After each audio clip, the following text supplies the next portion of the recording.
오늘의 말씀은 마태복음 26장 1절부터 16절까지 말씀입니다. 예수께서 이 말씀을 다 마치시고 제자들에게 이르시되 너희가 아는 바와 같이 이틀이 지나면 유월절이라 인자가 십자가에 못 박히기 위하여 팔리리라 하시더라. 그때에 대제사장들과 백성의 장로들이 가야바라 하는 대제사장의 관정에 모여 예수를 흉계로 잡아 죽이려고 의논하되 말하기를 밀란이 날까 하노니 명절에는 하지 말자 하더라. 예수께서 베다니 나병 환자 시몬의 집에 계실 때에 한 여자가 매우 귀한 향유 한 옥합을 가지고 나와서 식사하시는 예수의 머리에 부으니 제자들이 보고 분개하여 이르되 무슨 의도로 이것을 허비하느냐, 이것을 비싼 값에 팔아 가난한 자들에게 줄 수 있었겠도다 하거늘 예수께서 아시고 그들에게 이르시되 너희가 어찌하여 이 여자를 괴롭게 하느냐, 그가 내게 좋은 일을 하였느니라. 가난한 자들은 항상 너희와 함께 있거니와 나는 항상 함께 있지 아니하리라. 이 여자가 내 몸에 이 향유를 부은 것은 내 장례를 위하여 함이니라.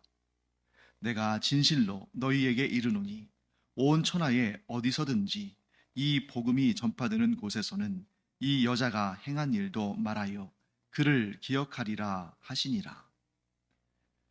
그때에 열둘 중에 하나인 가룟 유다라 하는 자가 대제사장들에게 가서 말하되 내가 예수를 너희에게 넘겨주리니 얼마나 주려느냐 하니 그들이 은 30을 달아주거늘 그가 그때부터 예수를 넘겨줄 기회를 찾더라.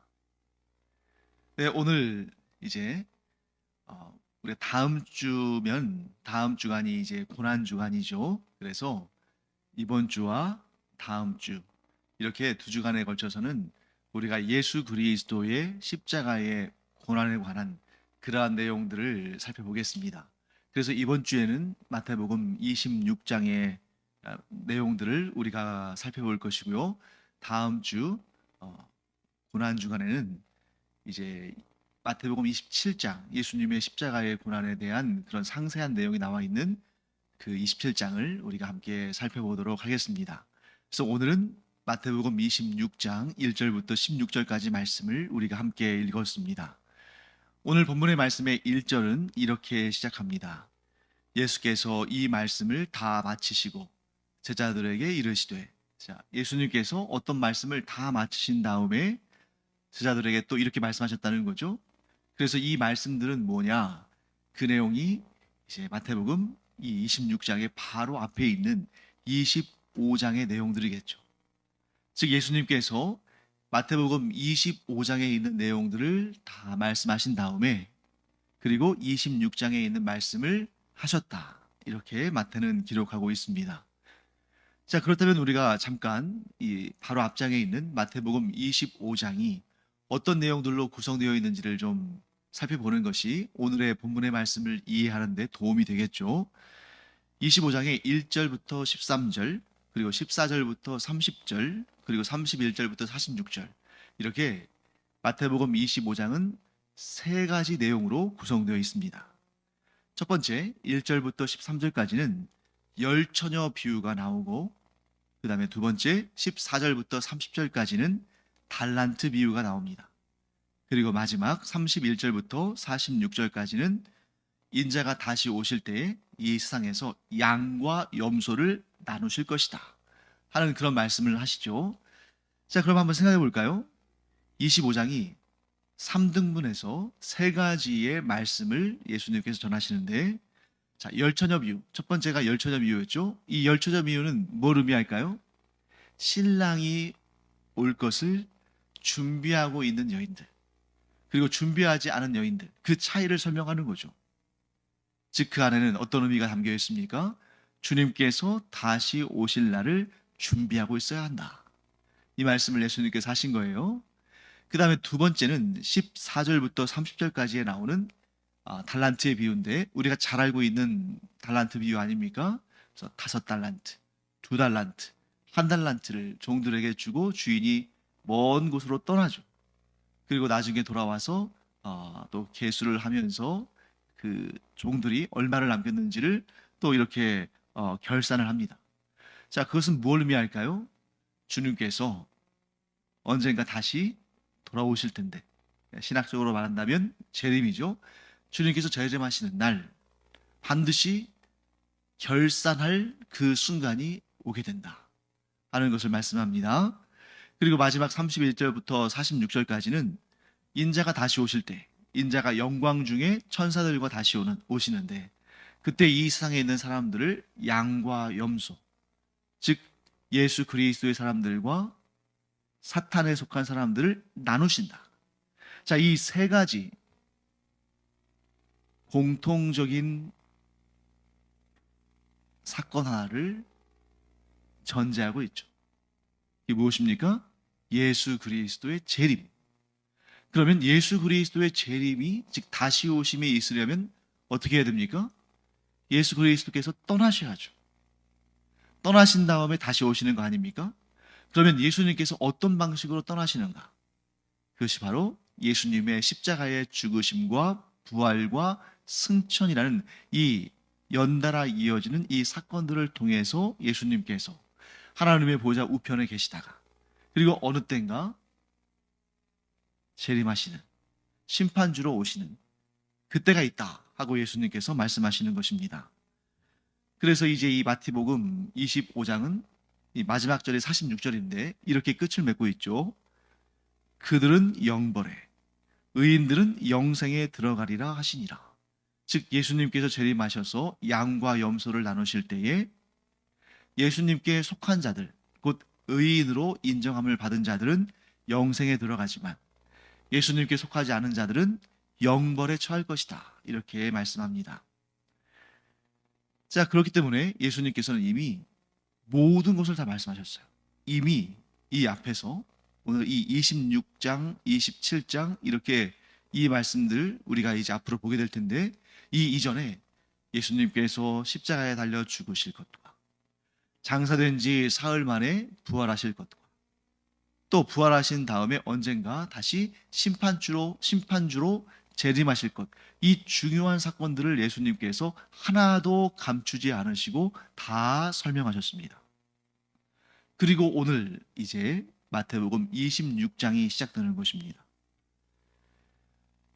마태복음 26장에 들어와서 예수님은 다시 한번 정확하게 이렇게 말씀하십니다. 2절 말씀인데요. 너희가 아는 바와 같이 이틀이 지나면 유월절이라. 인자가 십자가에 못 박히기 위하여 팔리리라 하시더라. 여러분, 이보다 더 정확하게 말씀하실 수가 있나요? 날짜까지 정확히 말씀하셨어요. 이틀 지나면 유월절이다. 그런데 그때 인자가 십자가에 못 박혀, 즉 십자가에 못 박혀 죽기 위해서 내가 팔릴 것이다, 이렇게 말씀하셨다는 거죠. 자, 그렇기 때문에 예수님께서 악한 자들에게 붙잡히셔서 십자가에 달려 돌아가시고 또 장사된 지 사흘 만에 부활하시는 것, 이런 모든 일들이 어쩌다 보니까 우연히 발생한, 예수님도 알지 못했던, 또 어떻게 할 수 없었던 그런 일들이 아니라 예수님께서 이미 다 알고 계신, 그리고 명확히 설명하신, 아니 심지어 그 일을 위해 이 땅에 오신 그러한 사건들이라는 것을 우리는 알게 됩니다. 예수님께서 분명히 그 유월절 절기 중에 십자가에 달려 돌아가실 것을 말씀하셨습니다. 자, 그리고 나서 이제 장면이 어디로 이동하냐면 대제사장의 관정, 즉 대제사장이 살고 있는, 또 업무를 보는 그런 공간으로 이렇게 이동을 합니다. 3절 말씀이죠. 3절부터 5절까지 말씀을 제가 다시 한번 읽어보겠습니다. 그때에 대제사장들과 백성의 장로들이 가야바라 하는 대제사장의 관정에 모여 예수를 흉계로 잡아 죽이려고 의논하되 말하기를 밀란이 날까 하노니 명절에는 하지 말자 하더라. 자, 이 사람들은 누구냐면 사내들인 공의회 회원들입니다.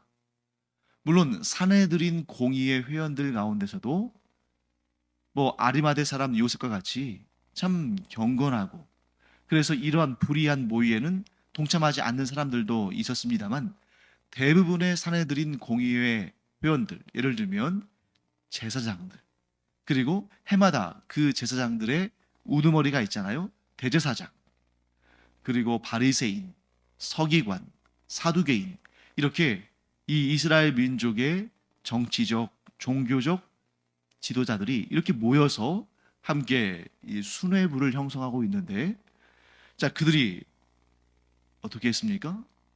그들은 이미 예수님을 죽이기로 작정했어요. 그런데 지금 무엇만 남았습니까? 언제, 어떻게 죽일까? 그것을 의논하기 위해서 모였다는 것입니다. 그리고 그들의 그 모의 가운데에 결론은 이거였어요. 5절 말씀이죠. 밀란이 날 수도 있으니까 명절에는 하지 말자. 자, 여기에서 명절은 뭐겠습니까? 뜬금없이 몇 달 후에 있을 명절을 말하진 않겠죠. 예수님께서 지금 이틀 후에 6월절이다 말씀하셨으니까 당연히 그 절기를 말하는 거 아니겠습니까? 이 6월절 절기에는 저 예수라는 인물을 죽이지는 말자. 괜히 그를 죽였다가 밀란이라도 나면 그럼 굉장히 이 사태가 걷잡을 수 없이 혼란스러워지고 우리에게 불리할 수 있다. 이렇게 말하는 거죠. 자, 그렇게 말한 이유가 있습니다. 자, 예수님은 굉장히 인기 있는 분이었어요. 우리가 잘 알다시피 고난주간의 전 주일이 종려주일 아닙니까?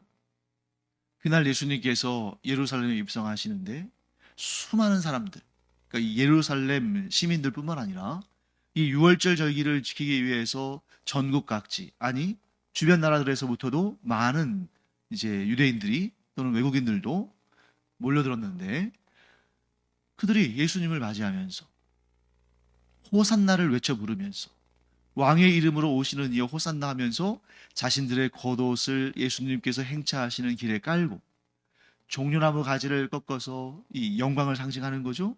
또 독립을 상징하기도 합니다. 그 종려나무 가지를 꺾어서 예수님의 발 아래 깔고 예수님을 그렇게 환호하며 환영했습니다. 그 예수님의 인기가 얼마나 대단한지를 이 사내들인 공의회 회원들도 너무나 잘 알고 있었어요. 그러니까 그들의 애초의 계획은 6월절 절기에는 예수님을 죽이지 말자. 밀란이 날까봐 우리가 조심해야 된다. 또 만일 자신들의 그 예수 그리스도의 암살로 인해서 민중에 그 군중에 밀란이 일어나면 또 어떤 일이 발생하냐면 이 로마 총독으로 파송되어 있던 본디오 빌라도와의 갈등과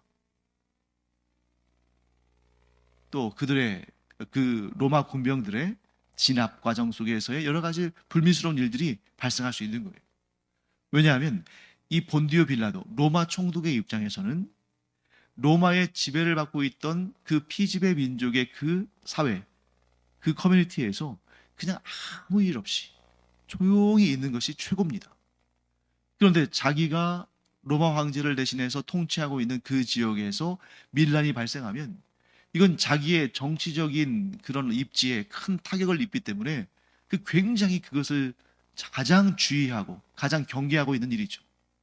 그런데 그런 와중에 이 사내들인 공의회 회원들이 주도가 되어서 예수를 죽이고 그로 말미암아 예수 그리스도를 따르는 사람들이 막 폭동을 일으키고 밀란을 일으켰다. 그러면 그 화살이 누구를 향해 가겠어요? 결국에는 이 사내들인 공의회 회원들을 향해 갈 수밖에 없으니까 그런 충돌과 그런 갈등을 맺고 싶지 않은 거죠. 그래서 그들은 신중하게 이렇게 말합니다.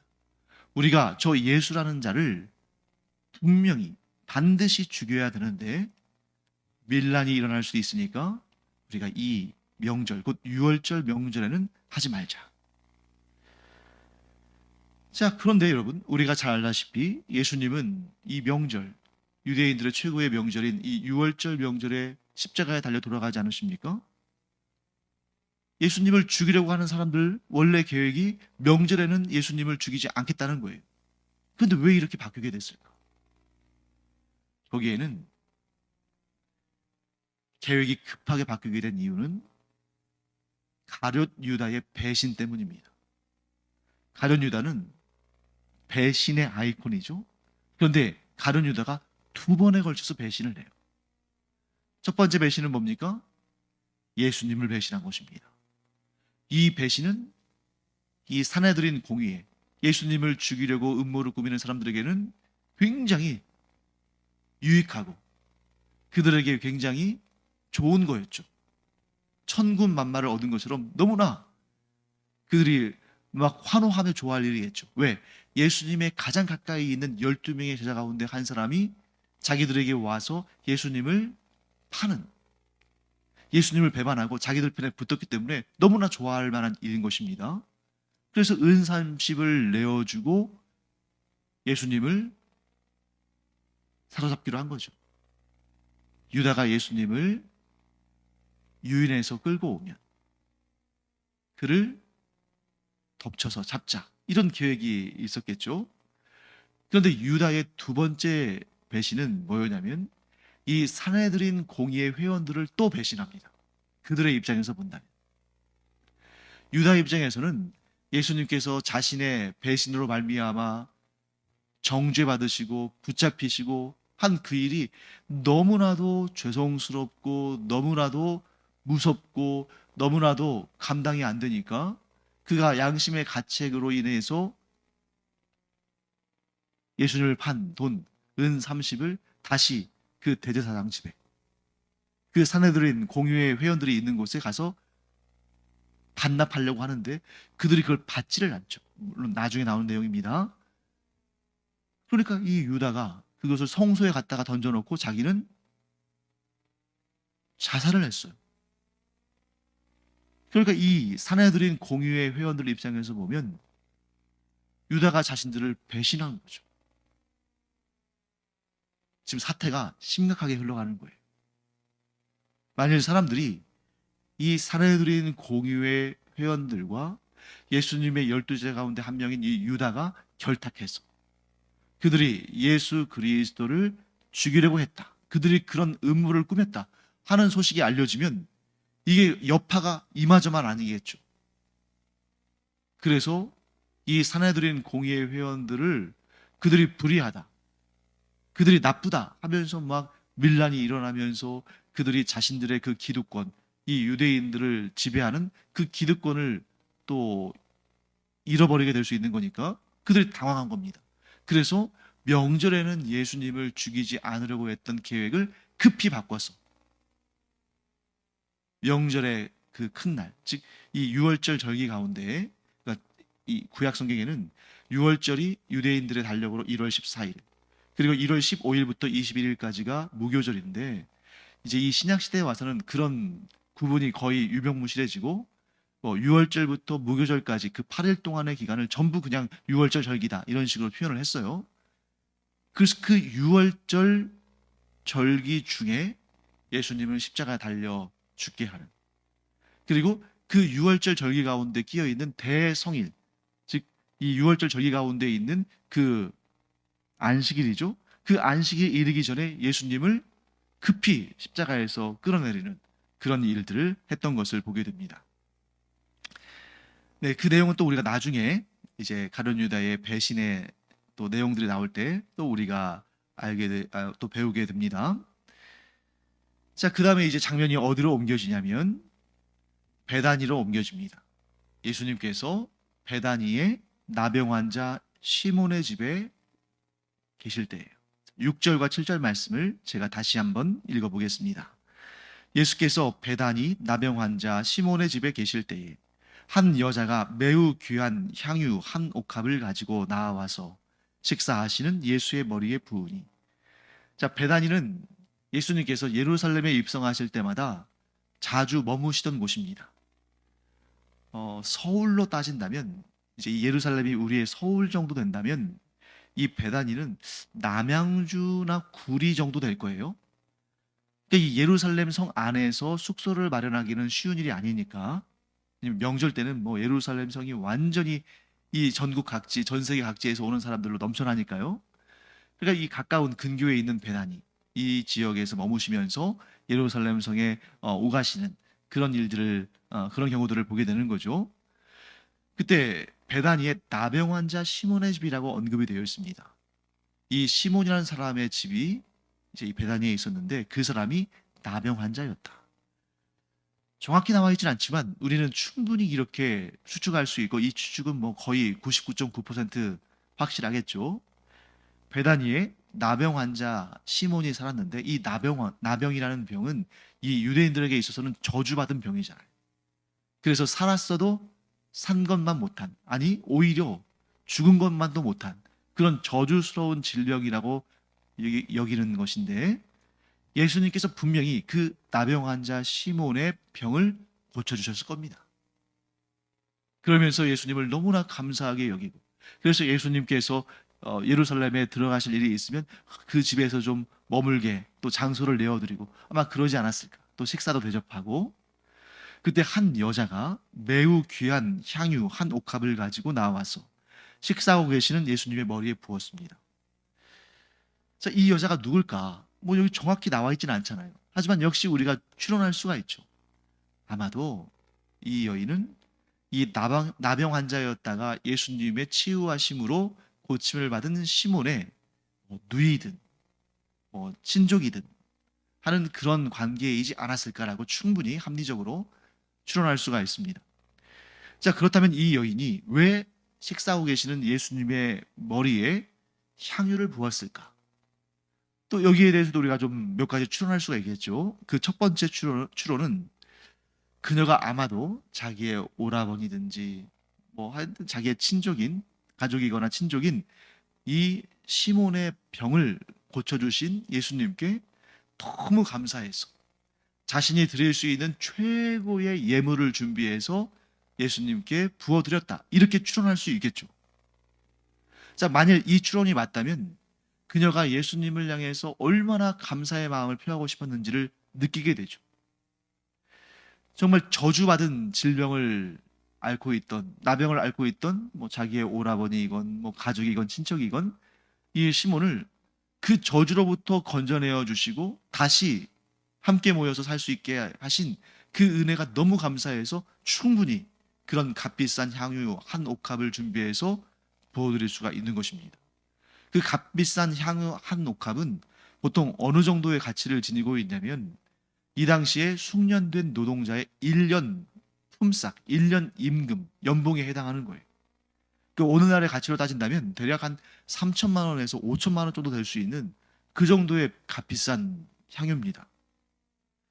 자, 그래서 이 여인이 너무 예수님께 간절했기 때문에, 너무 예수님께 자신의 마음을 표현하고 싶었기 때문에 그 당대에는 잘 허용되지 않던 그런 금기들을 깨면서까지 예수님께로 가서 향유 한 옥합을 머리에 부어드린 거죠. 자, 어떤 금기냐면, 첫째, 당시에는 남녀 간의 구별이 엄격했습니다. 특히 이 공간의 구별. 그래서 뭐 회당에서도 남녀들이 같이 앉지 않고, 또 식사 자리에서도 남녀가 엄격하게 분리되어서 식사하는. 그래서 남자들만 식사하는 곳에는 이 여자들이 들어올 수가 없는데, 지금 남자들, 예수님을 비롯해서 남자들만 식사하시는 그 공간에 이 여인이 한마디로 침투한 거예요.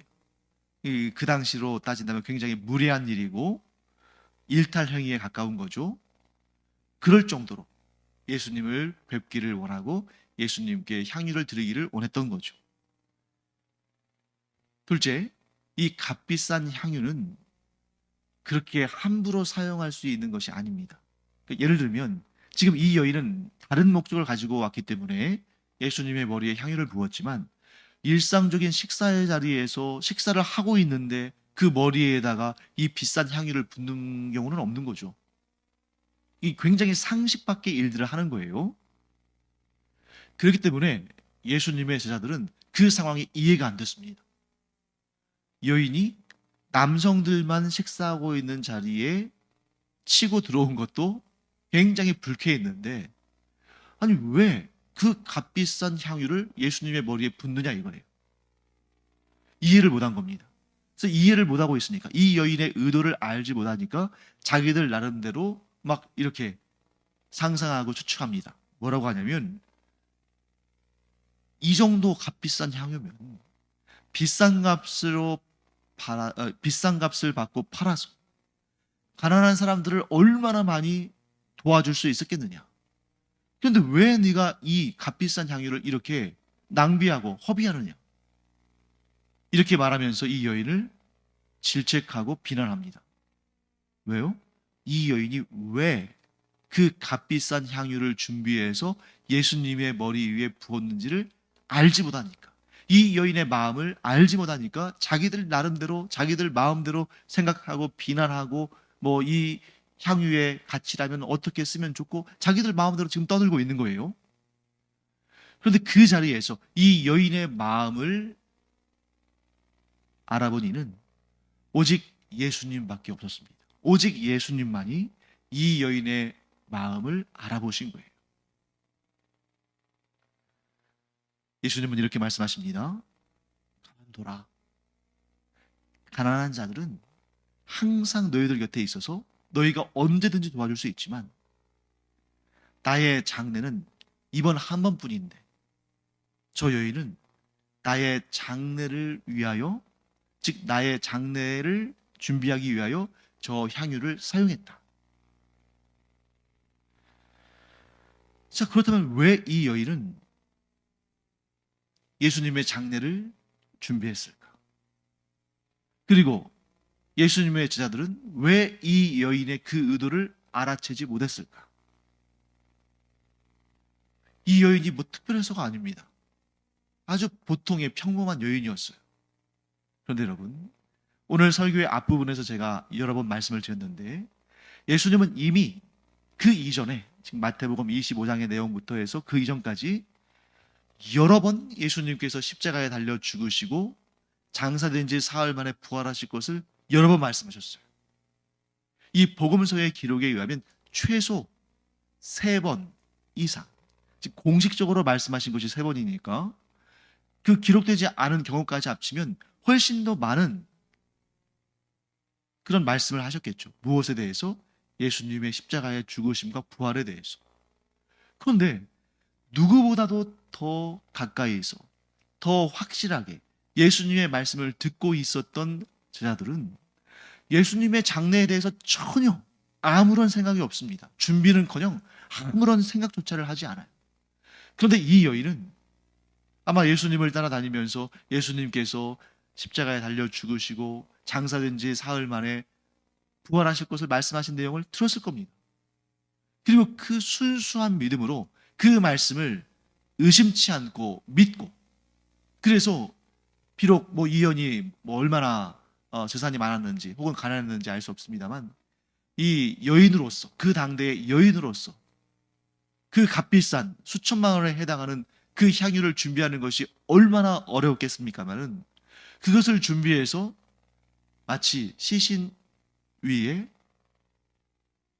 값비싼 향유를 붓는 그런 마음으로 예수님의 머리에 그 향유를 부음으로 예수님의 장례를 준비하는 그런 마음을 가졌던 것이죠.